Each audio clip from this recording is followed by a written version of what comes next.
You are listening to Lone Star Community Radio on 104.5 KCZW LP Conroe and 106.1 KZCC LP Conroe and worldwide on irlonestar.com.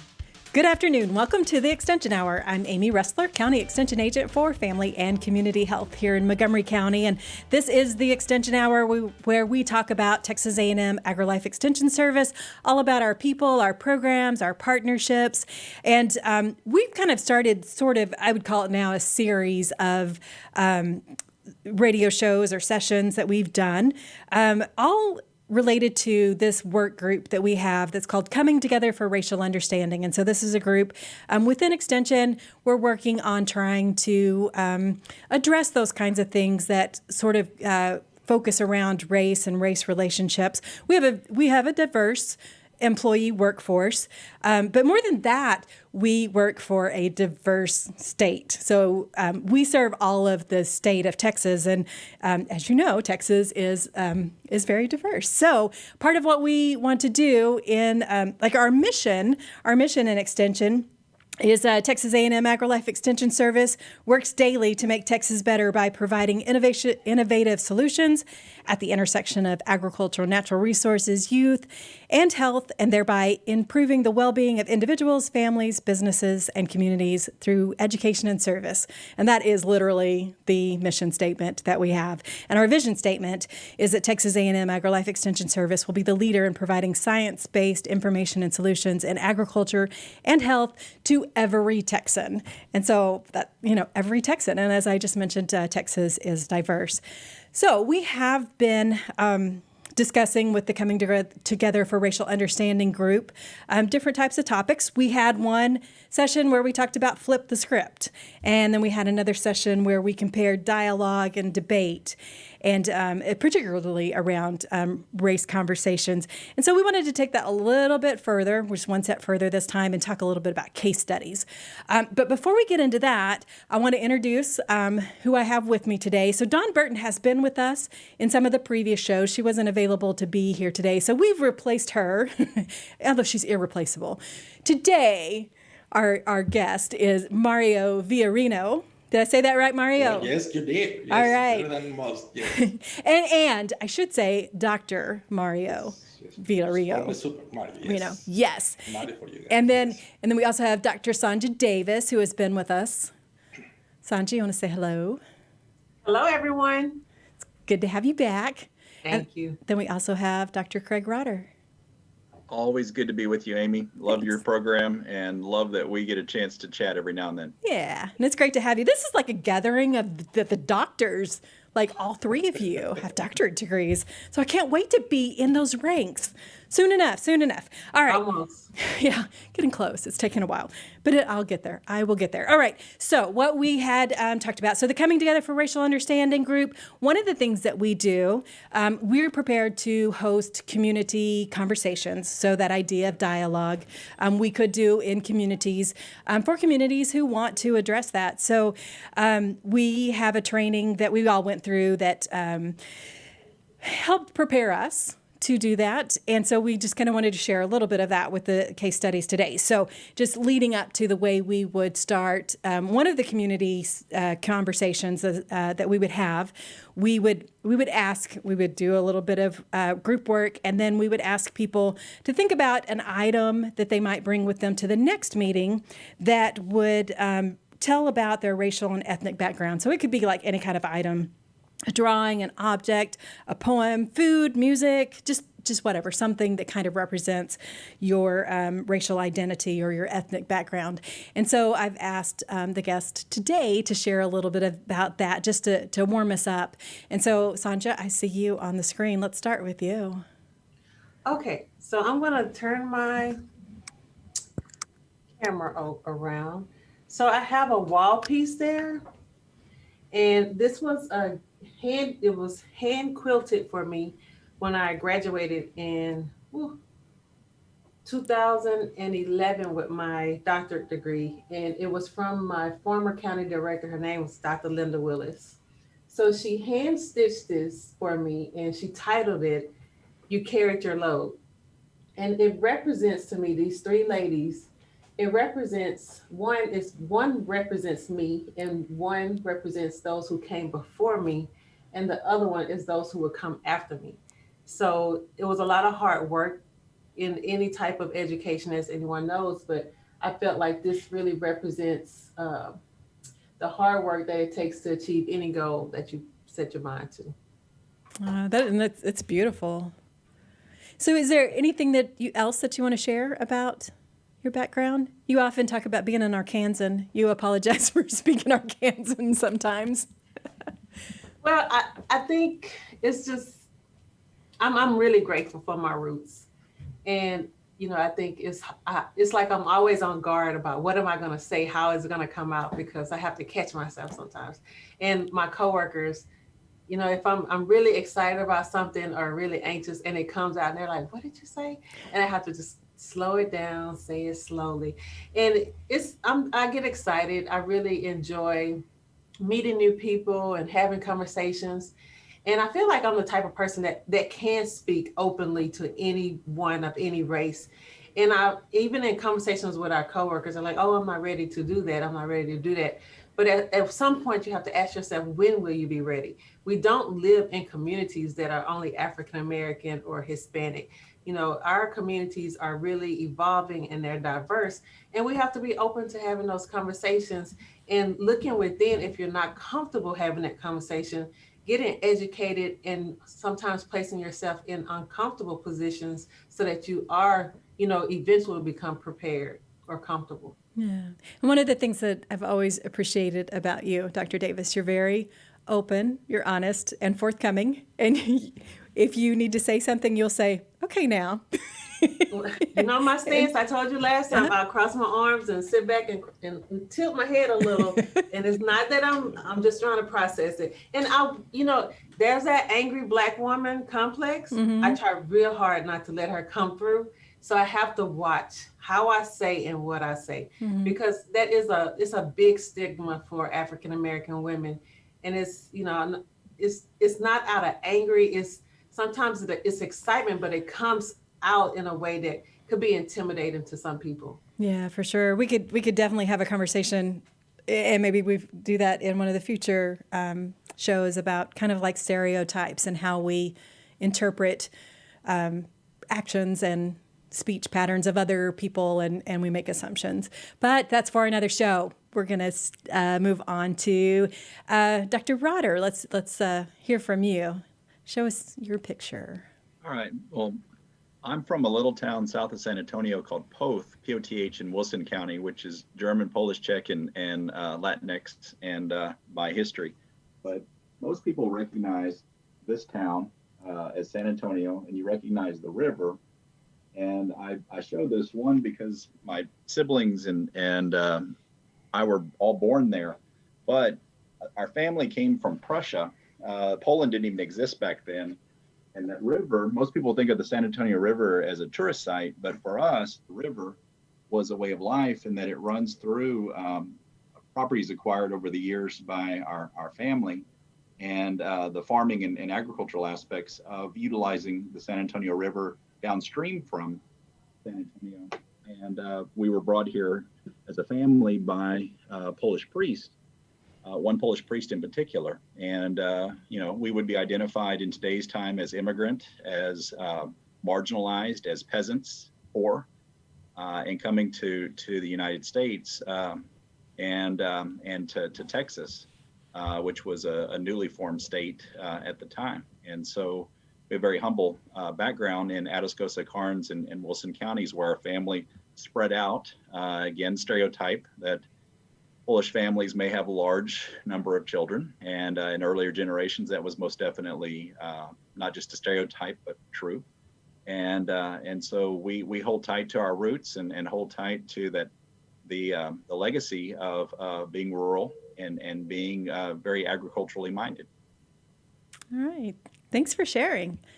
All right, Mario, let's go to you. I have to bring this up, and for those our friends on the radio, I want to describe it what it is. This is actually a bronze that it was given to me when I left my hometown.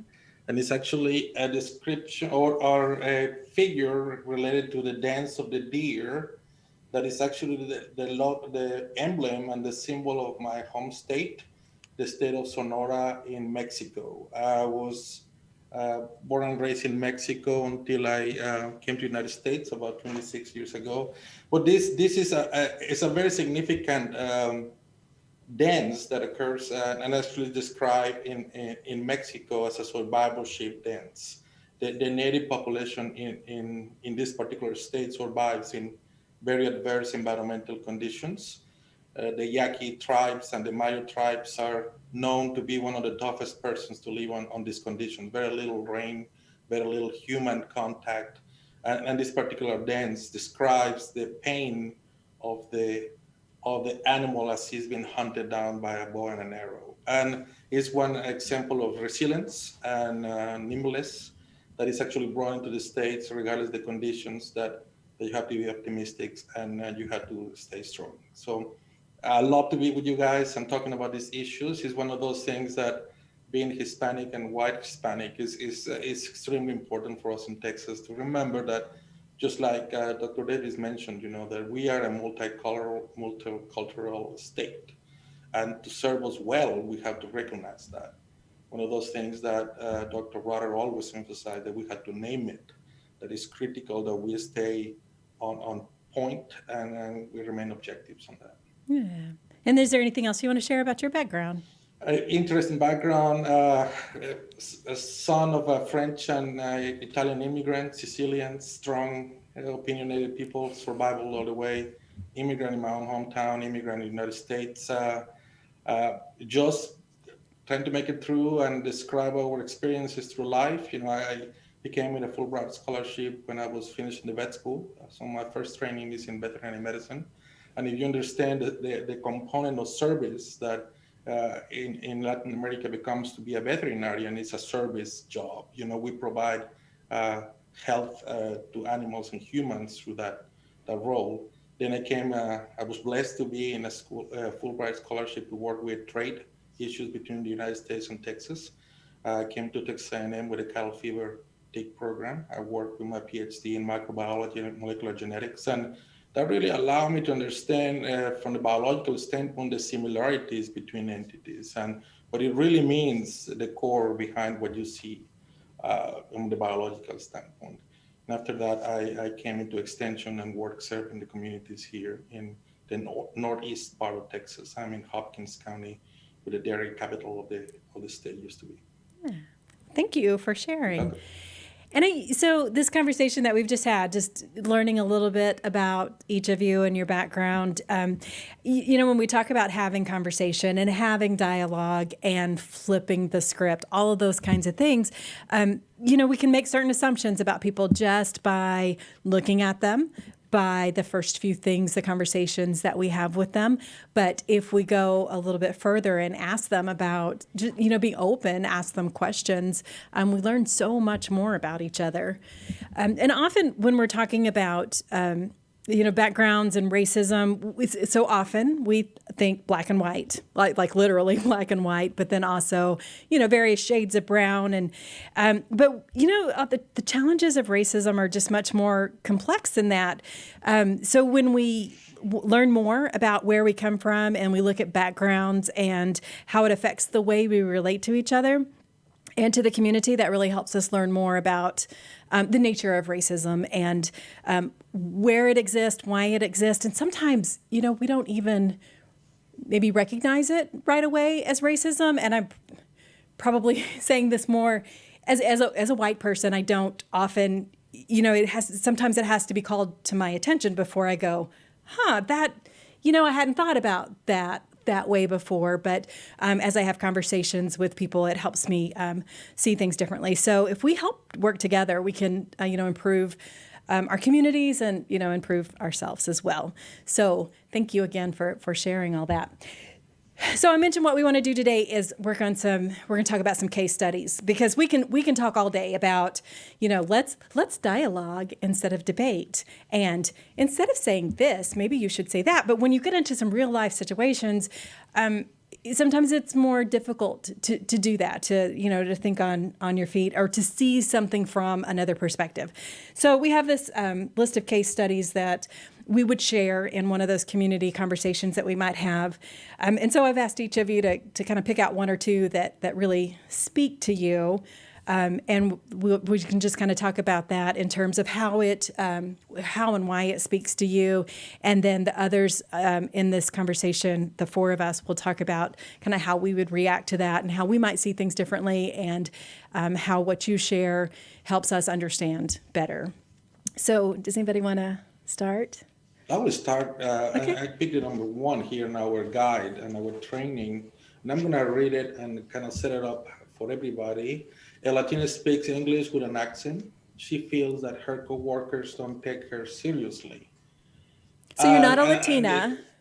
Latina, yeah. Yes, but I think this is something that happens, especially at the beginning when you start a relationship, a working or professional relationship in a community, and they don't know you that well. And I think one of the big components, and we all, especially in Texas, we all have an accent. That is for sure, depending you want to pick it up or not. I heard somebody that when I just came to Northeast Texas, they were using that heavy Northeast Texas, East Texas twang to describe my accent, and I was just laughing in front of him. This happens to me, a community member, and he said, "Look who's talking." Let's pick it up a party. You want to do that, but in reality, it is part of your baggage. It's part of your background. I was speaking to a speech therapist on this one day, and I asked her in a working environment. I said, "Hey, how can I get rid of my accent?" And the first thing she said to me is, "Why do you want to get rid of it? It is who you are, and it's your entity, and that's how you deal with the world."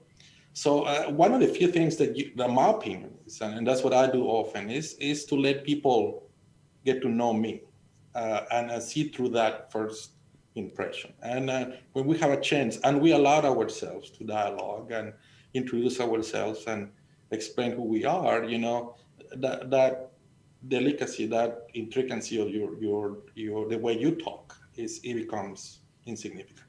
Mm-hmm. But it requires time. It requires an effort of the one with an accent to take time and express themselves. The first time that when you talk to somebody, they don't have to talk much. They don't have that drive. So you have to come out of your shell and say, I understand that I have an accent. I understand that I will be corrected, just like you did, Amy. You will make those corrections and whatnot, and just take it, as a positive side, and move on that phase. Right. So you have to embrace yourself and get ready for that. It will happen. If you have it, you will take it for life, and you have to embrace it. Okay.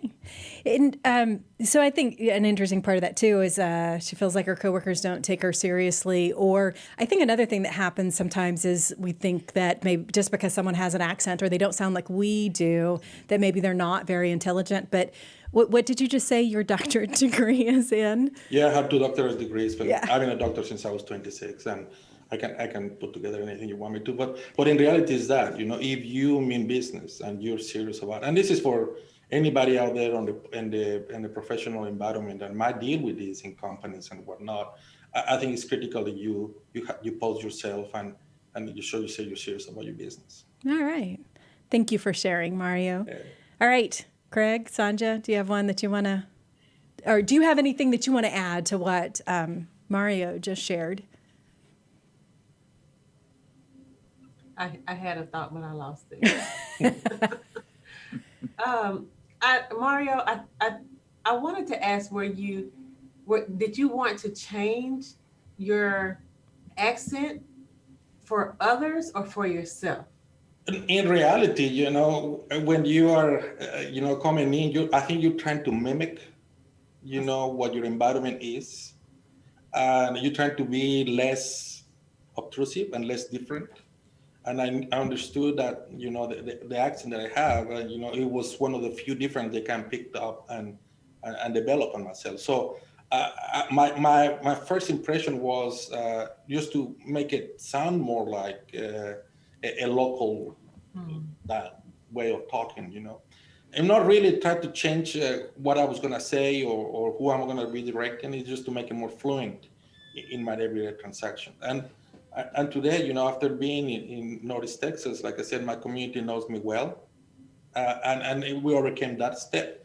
Now, understand that in some professionals' environments, you might not have that time to break that ice, because to me it's an ice in between two individuals, and if you recognize that you had that potential barrier, that you sound different, just because you speak with an accent doesn't mean that you think with an accent, and you need to show it right away. Don't shy away from that. You have it. It's who you are. You have everybody also has other signals in your body structure and your body language that they're coming out. You're just not aware of that. Right. So you need to overcome that particular phase. So when I was a little bit younger in my career, I had the blessing to be interacting with a lot of scientists that they were from different backgrounds. So it was not really an issue that, we all had a strong, not really an accent, but a strong accent, but we also can flip back and forward in 2 or 3 different languages. I'm fluent in Italian, French, and Spanish.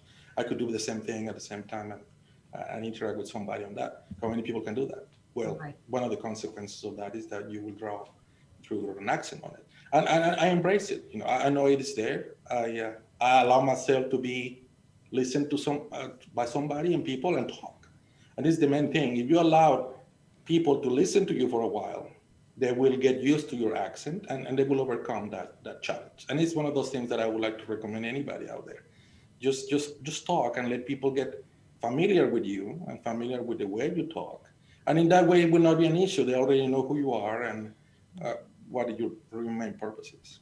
That's really good pointers for young professionals. Absolutely. And it happens to me when I was giving a program several times when I do Rotarians groups or Lion clubs or things like that. I usually have to put several minutes of icebreaker of who I am and how I am, and allow them to understand what I'm saying, and allow them to follow my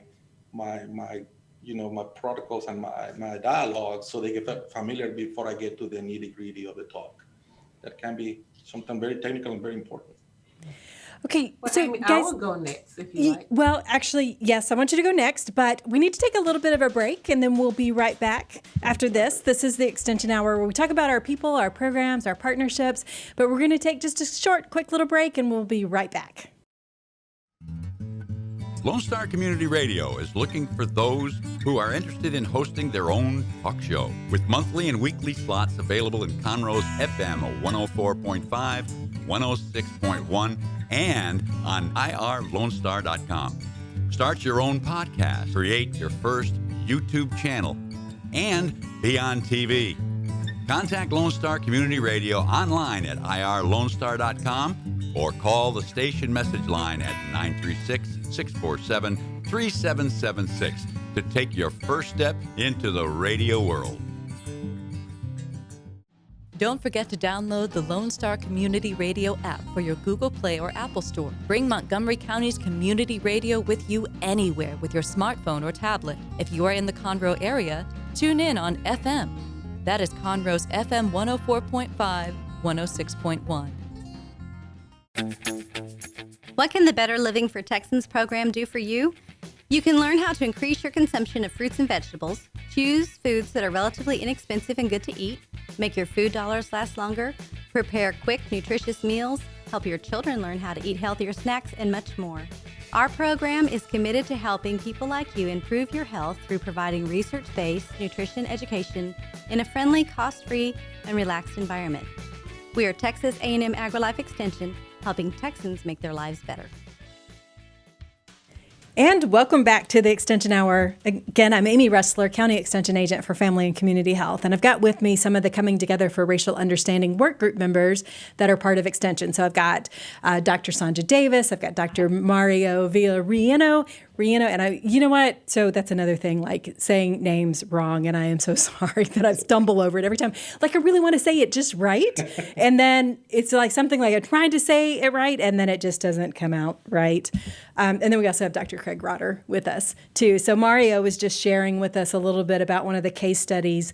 And the example that it had was a Latina who speaks English with an accent, feels like her coworkers don't take her seriously. And Mario was saying that he identifies with this, even though he's a Latino and not a Latina, but that did share a little bit about how you've experienced something very similar to that. And then, so Craig, did you want to add anything to what Mario had mentioned and talked about? Well, that's commonplace, unfortunately, in our state and in this country. And, what I love more than anything, in particular with our group, our work group, but also where I think our country's going and where the state is going, is that people are opening up a little more in talking about their identities, right? Mm-hmm. Feeling a little more support, a little more courage and confidence in ways that we may not have seen in recent times and maybe historically. And so I love that as candid as we are as individuals, it's when we come together as our group that we can talk about our own identities and we can talk about some of our histories and some of the stories. And so what Mario shared and how that resonated with him as a case, I think, we can't help but say, yes, we agree and we support people's feelings and people's identities and being open and being able to talk about this. But I always question how many folks out there aren't talking about this or feel they can't in their work environment or in their community or even at times within their own family. Yeah. So it's, the openness of dialogue and our conversation, I think, is a huge plus. And I hope that more and more of that happens in our state in particular, but again, across the country. So what Mario shared, I can't help but say, that's a reality that happens quite often. Thanks. And then Sonja, you were ready, before we went to the break, you were ready to just pour your heart out and share your case study or the one that speaks the most to you. Yes, I'm going to share case study number 4. An African-American couple tells their children to be extra careful at the shopping mall. They remind the children to stay together. They also tell them to keep receipts for everything they buy. And this, I will take it even further. This is what I was taught and what I've taught my son and nephews and nieces. No matter what you purchase, never walk out of the store with it in your hand. I don't care if it's something as simple as a piece of gum or a lollipop. Always ask for a bag. Never walk out the store with it in your hand. So it's just, people always think it doesn't matter what you're wearing or, where you're from. If you're African American, a lot of times people think you're stealing. That's just one of those stereotypes. So if you have a receipt, get the receipt and always have it in a bag. They're not going to give you a bag unless you purchase it. So if they, most of the time, if they see that you have a bag walking out, they're going to assume that you purchased it. But if you just walk out with it in your hand, they will stop you and ask, can I see a receipt? And I understand that happens a lot now at Walmart. It doesn't matter what color you are or what race you are, but it's just something that I've always been taught from early childhood on. And it's just something that has stayed with me. And I've taught my family members also. Yeah.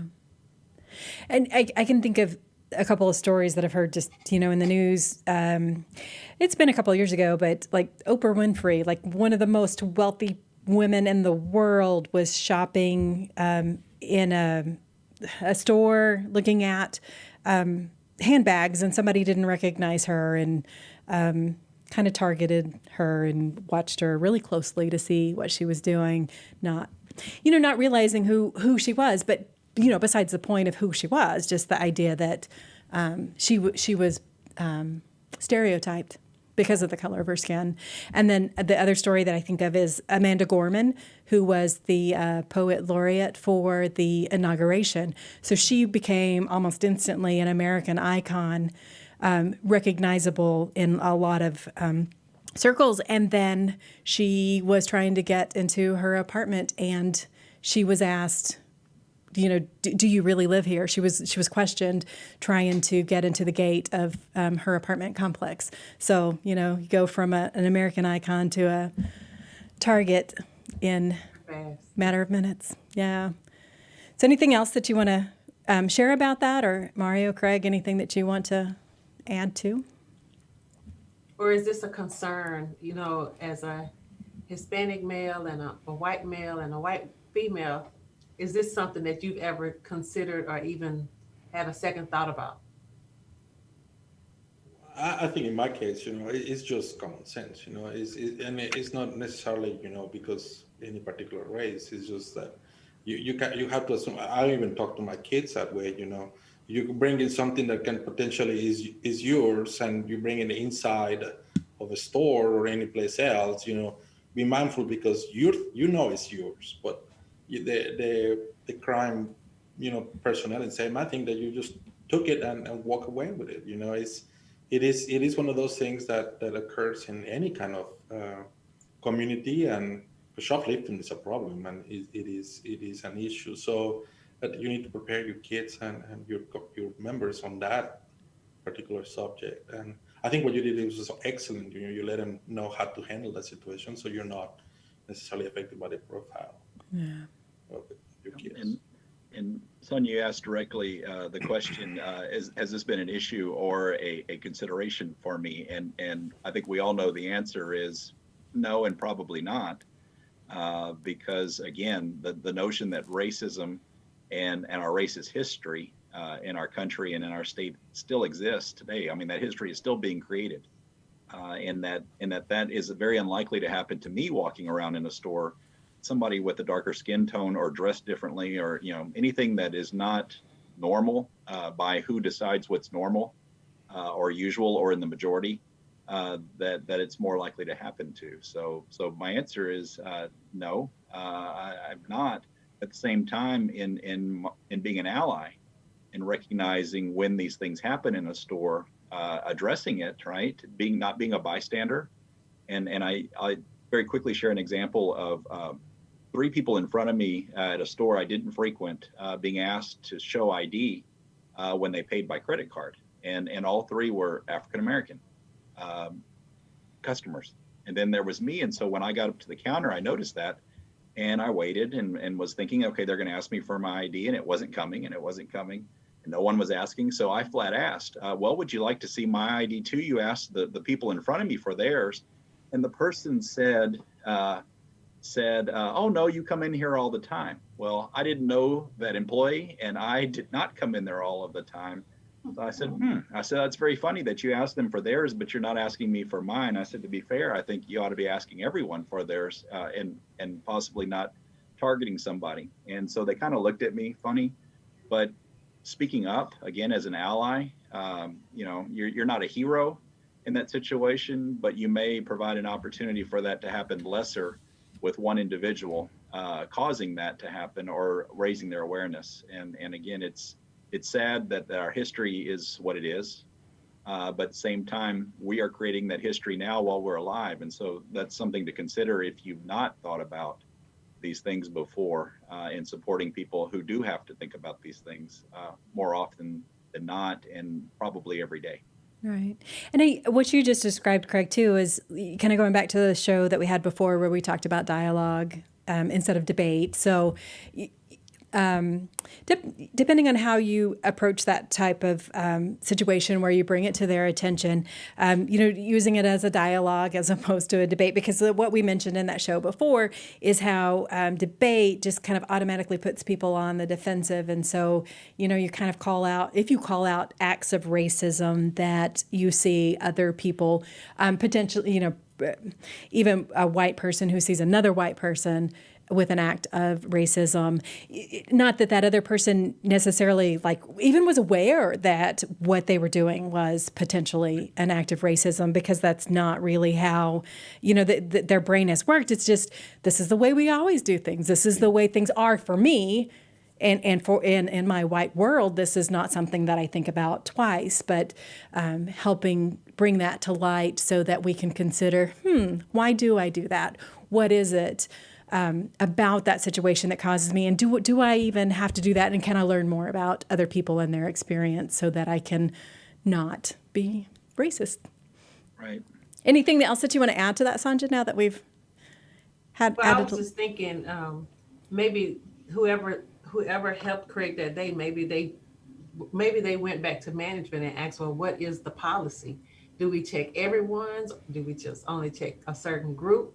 But that brought awareness to that young lady or young man about the store policy, and actually asking themselves, why did I only check those 3 African American women? So it's like you said, it's about bringing things to individuals' attention in a manner that they're able to receive the message that you're trying to get across, and not in an attacking method, but in a method where they can be receptive to it.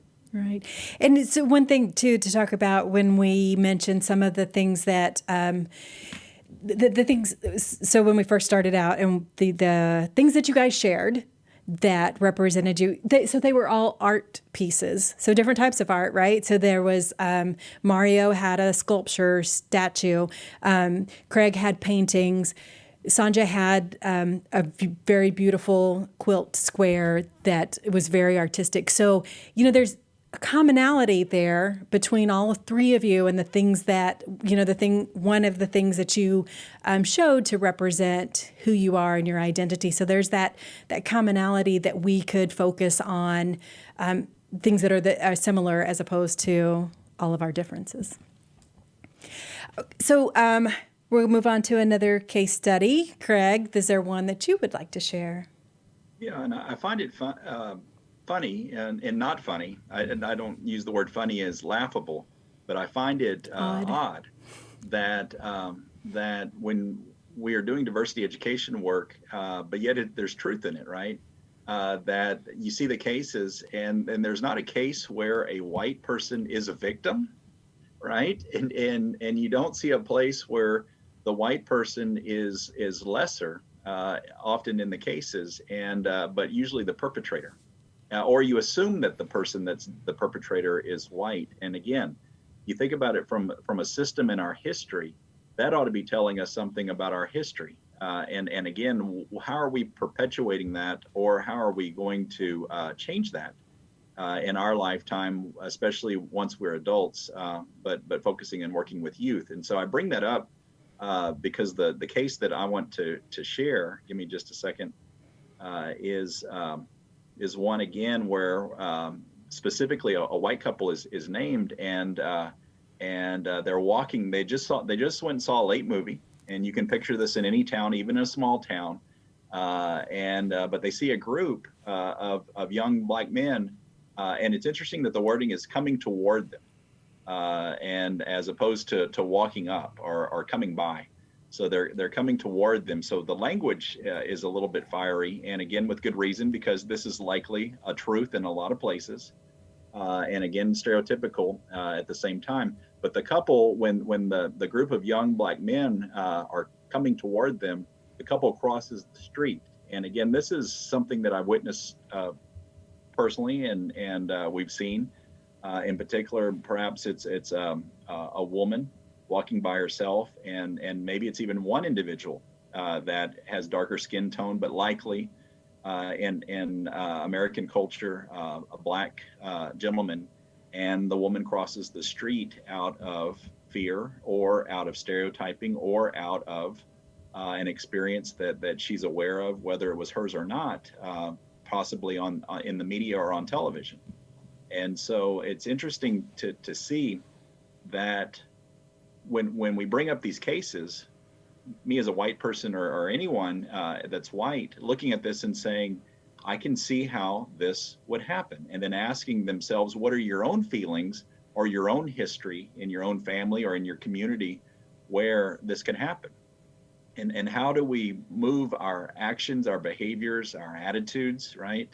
And what crosses our mind right away to shifting from, is there a threat, or there is a threat, to why would there be a threat in this? And again, why are we acting in this manner? And where are you? Now, some would probably bring up the notion that if anyone was approaching them, right? This is the story that usually happens as a diversity educator. Well, if anybody was approaching me and it was a group of individuals, probably youth, that I would have a similar reaction because it's late at night. So, we need to recognize that there's probably truth in that as well. But in particular, in this case, to think through, why are you reacting? Is it because it's a group of young men, or is it a group or is it because it's a group of people that, if you're white, they're African American, it's because they're Black? And again, are you stereotyping? Or are you truly fearful? And from where is that stemming? And 10-1, I would assume that a lot of that is stemming, if you haven't had a personal experience, that's stemming from cultural programming and what has been shared in the media and shared more often, to bring that into your reality, that you must be afraid in that moment because you're assuming something negative is going to happen. And so that is why these cases are brought.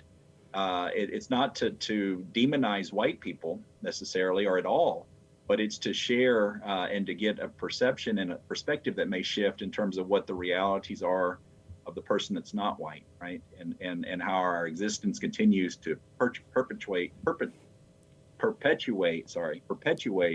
that this is where our mind goes right away. And that's the sad part of our reality. And so how do we get past that, right? And beyond that, and having dialogue and having conversation within our communities and with people that are different from us is certainly an excellent starting point. And to bring these cases into our discussion so that we can talk through this and then think about it when a situation may occur. Before something happens, we're thinking about what we're thinking about, and our awareness is far greater. That was a lot. I didn't mean to speak that much, but that case, I think because it's so commonplace, unfortunately, in American existence, I think it's one that we needed to really dissect. Right. And just thinking about, is there anything about the situation that's dangerous? Any other indicators of danger, or is the only indicator is the color of the skin of the people on the other side of the street? Right. And just evaluating that aspect of it. Not to say, just, throw caution to the wind and, whatever, because personal safety is important for everyone. Sure. But definitely looking at it a little bit deeper and just questioning yourself and being really curious about why I think about that way. And literally putting onto an analysis couch in your mind, what if it had been a group of young white men? Would you have acted differently and would have stayed the course of staying on that side of the street? What are you really looking at and for when somebody's approaching you? And again, if we're that fearful, why aren't we working to change the paradigms and change the situations by being active and engaged in this work in our communities, in our neighborhoods, and in our own families, possibly, and reaching out and getting to know people that we obviously don't talk to enough to get to know well enough, who have different skin tones and have different family backgrounds as we do. Sure. Sonja, Mario, what would you like to add? I just know that the media, as Craig stated, the media has played such, their role in the stereotyping of young Black males. But I see now more positive stories are being shared. More positive acts of kindness by young African American men. So, hopefully with more stories being shared of their kindness and their good acts, then, maybe the stereotype or the image will change. Sure. I wanted to add, I just see these scenarios, and if you look overall, they're not drastic reflections of racism in place. It's not what you would normally see. It's subtleties through lifespan that culturally speaking is embedded in place.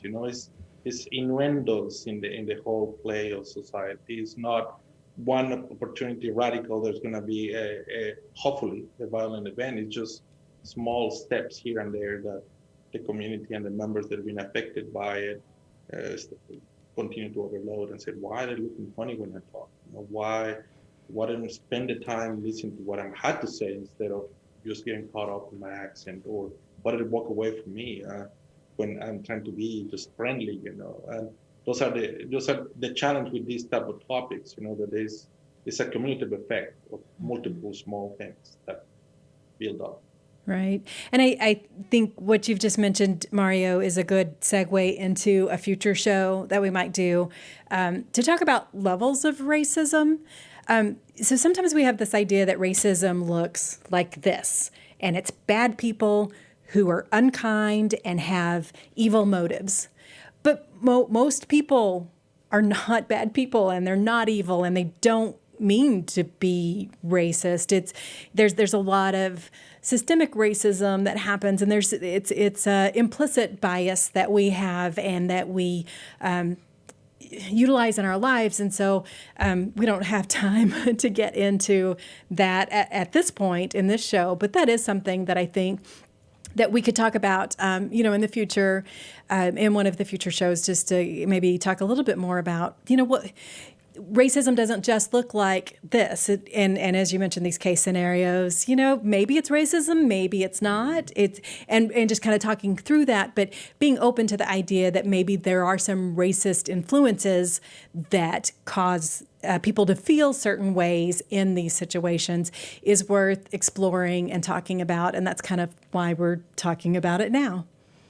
Amy, one thing real quick, Mario, the points that Mario's made in particular in people listening to him and his accent, there has to be a recognition in all of us that if we see that as negative, or we see ourselves not being able to move ourselves to a place in responsibility to listen and to learn how to hear people with accents or again, appreciate people that are different than us, we have to also, I think, see the superiority in that we're probably we're judging and putting ourselves in a place that who we are is indeed superior to whatever the other person is bringing to the table in their voice or in anything really that they're bringing. And so, I question in that scenario, the case study that I shared, I question, was it a judgment of safety or was it a judgment of people? In that moment, and it could be both. But which one is weighing more heavily in your mind? Yeah. Okay, so guys, we've got just a few minutes left. One of the things I like to do when we end our extension hour is just to last thoughts of the show, kind of things that you want to leave the listeners with as we've talked about all of this. We've probably had some maybe touched some nerves, maybe some deeper seated things that maybe we can address in some future shows, but just a couple of last thoughts. What would you guys like to share? Well, Amy, I would like to ask, we all had, like you said, items that reminded us of our culture. What if you had something, just, what would you have to share? I put you on the spot. Thanks. So, I was thinking about this earlier. My dad died not long ago, first part of January. So he passed away, which my dad liked to keep things. We always had a lot. So there's just like a garage full of stuff that were things that would be, that he's going to use someday, or might be worth something, so we needed to hold on to it. And one of the things that was in there was this old sewing machine. So it's a kind of a classic new home sewing machine. Pedal, like the treadle is a pedal, and that's how the sewing machine worked. So my dad had worked at he worked for Singer for a while. My dad had lots of jobs, but he had worked for Singer Sewing Machine, and someone wanted to trade this in, and so he ended up. I think my mom said he bought it for like maybe $10 because it might be worth something, and so he just kind of held on to it for all of those years. Anyway, so that was one thing when we were cleaning out the garage after my dad passed away, where we were gonna that I wanted. There's a lot of things that remind me of my dad, and I remember playing with the sewing machine when I was a little girl, like pretending like I'm sewing and I'm gonna make things. And I think at one point it was like my play piano. Me and my brothers, we were gonna have like this band or something, and we were gonna. So anyway, lots of memories attached to that sewing machine. So I brought it home with me, and I'm having it restored. And so,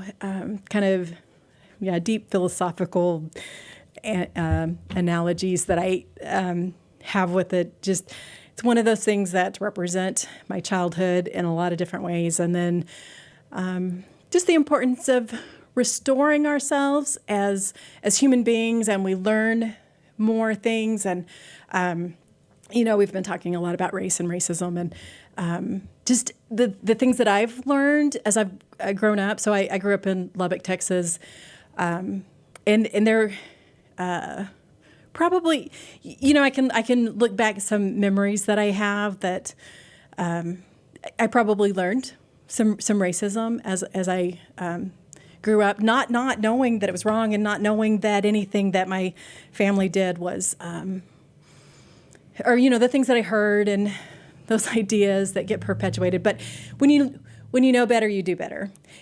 And I guess that's what I'm getting to sum up to, since you put me on the spot here. So this sewing machine represents becoming better, knowing better, doing better, becoming better. And that would be my item.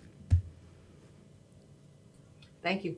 I think my takeaway to the audience and those listeners is just be open to learning about other cultures.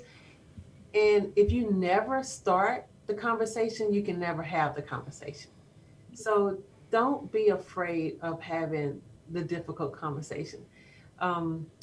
This is a whole different show, but I often get questions about my hair. And I love it, because I tell the lady who braids my hair, it's a work of art. When she finishes with it, it literally looks like art. And, I always have women of different races. They always ask me, well, who did your hair? How long did it take? But I think that's just learning about Black women and their hair.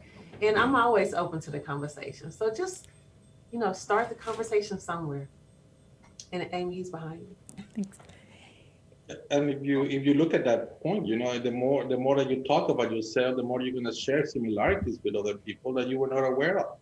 I think God created you unique and created you similar to Him and or her, depending how you see it. And you're created every time, every day. So you need to be ready for that and put your best face out there and share it with who you are to everybody you can. And somebody will have something similar with you if you allow them to get in your sphere and become friends with you. Yeah, because we're definitely much more alike than we are different. Absolutely. Yeah. Absolutely.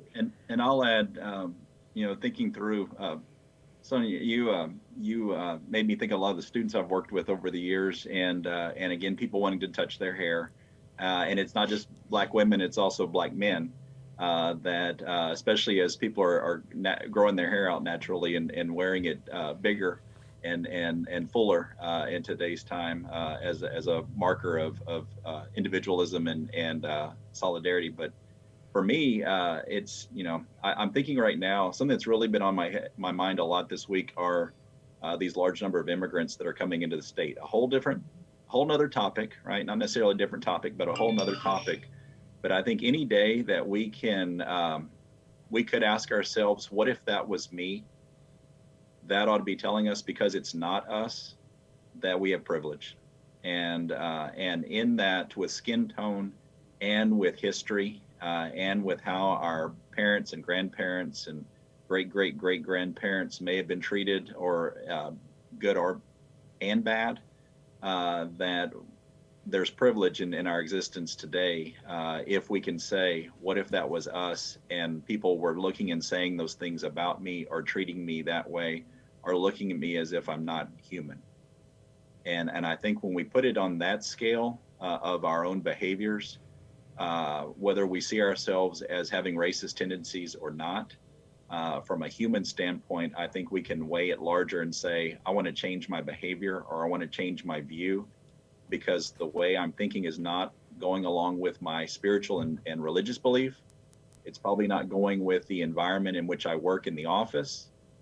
But if I'm thinking these things inside my head at home, and I'm not telling other people, but I'm thinking them, then we all have something to work on.